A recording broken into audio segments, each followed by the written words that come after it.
ইদানিং কালে লক্ষ্য করলে দেখা যায় তাফসির মাহফিল লক্ষ লক্ষ মানুষ হয়, আছে কি না?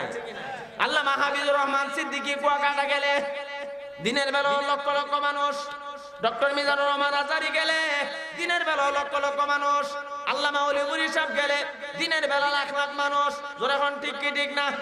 সরমানার ভিড় আসলে লক্ষ লক্ষ মানুষ দিনের বেলা হয়ে যায়। হয়তো আমি নূরে আলম আশরাফি বসছি, আপনারা হয়তো 200, 300, 500, 1000 মানুষ হবেন, কিন্তু আল্লাহর বান্দারা এমন আছে যারা দিনের বেলা বা জোহর বয়ান দিলেও লক্ষ লক্ষ মানুষ আসে। এরা কেন আসে? কেন আসে? একমাত্র কোরআনের মহব্বতে, ঠিক কি ঠিক না? আরো জোরে বলেন। ও ভাই, আপনারা যারা আসছেন রাত্র গভীর, ঠান্ডা লাগতেছে, শীত, একমাত্র কোরআনের মহব্বতে, আল্লাহ পাক রব্বুল আলামিনের রাজামন্দি হাসিলের জন্য, ঠিক কিনা? আরো জোরে বলেন। নাকি 500 করে টাকা দেওয়া হবে কাউকে?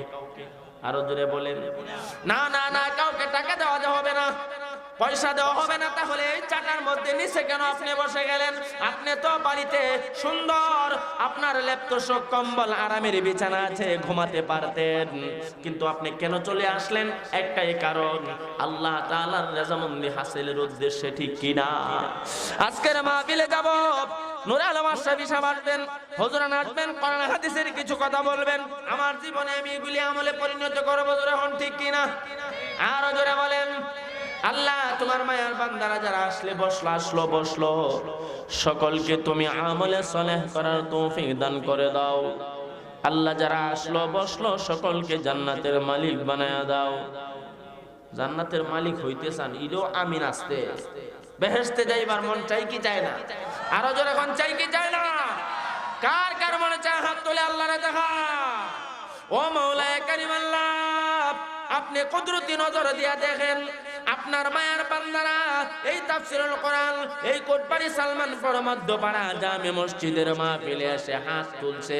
আল্লাহ আমাদের সকলের মনের আশা জান্নাতের মালিক হতে চাই। আল্লাহ দয়া করে মেহেরবানি করে আমাদের সবাইকে জান্নাতের মালিক হিসেবে কবুল করিয়া নাও, কোন আমিন। আর জোরে বলেন আমিন। আলহামদুলিল্লাহ। জান্নাতে যাইবার মনে চাই কি চায় না? যারা রাস্তায় দাঁড়িয়ে আছেন, আপনাদের মনে চাইনি? যদি চাই, মেহেরবানি করে ভ্যান্ডেলের ভিতরে বসে বলেন। যে সমস্ত বন্ধুরা বাড়িতে আছেন, রাস্তাঘাটে আছেন, ও ভাই, আজকের এই জান্নাতের মাহফিলে আসেন। আল্লাহ পাক হতে পারে এই জান্নাতের বাগানের খাতিরে আসল জান্নাতের মালিকও বানায় দিতে পারে, ঠিক কি ঠিক না? আরো জোরে বলেন, ঠিক কি ঠিক না? হাসরের মাঠে তো ওসিলা তালাশ করবেন। ও ভাই, আল্লাহ তাআলা ছোট থেকে ছোট একটা ওসিলাও যদি পেয়ে যায়, উম্মতে মুহাম্মদীকে নাজাতের ব্যবস্থা করে দিতে পারে কি পারে না? আরো জোরে কোন পারে কি পারে না? আমরা তো আল্লাহর কাছে বলবো, আজকের এই তাফসীর মাহফিল যুব সমাজ সুন্দর একটা তাফসীরের আয়োজন করেছেন। এই তাফসীরকে জরিয়া করে যেন আমাদেরকে নাজাতের ব্যবস্থা করে দিয়ে আমাদের সবাইকে জান্নাতের মালিক বানায় দেন, কোন আমিন। আরো জোরে বলেন আমিন। তো জান্নাতে যাইবার মনে চাই কি চায় না? মাগ নাই চায় নাকি কিছু করা লাগবে? আরো জোরে বলেন। আল্লাহর তৈরি জান্নাতে যাইতে হলে কি করণীয়? সামনে আসতেছে কথা। আমি যে কথা বোঝাইতেছিলাম, দুনিয়াতে ছিলাম না, আল্লাহ পাক দুনিয়াতে পাঠাইলেন। এই দুনিয়া চিরদিন থাকার জায়গা নয়, থাকতে পারবো না। অন্ধকার ঘর, কবরে যাওয়া লাগবে কি লাগবে না? আওয়াজ দিয়া বলে। কোন দিন জানি মালাকুল মউত আজরাইল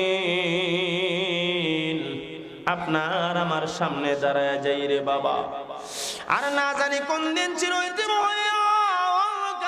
কবরের বাসিন্দা হয়ে যায়। ও ভাই, দুনিয়া থেকে যে বিদায় হয়ে যাইবা, অন্ধকার ঘর কবরে গেলে কবরের সামান নিয়ে যাওয়ার দরকার আছে কি নাই?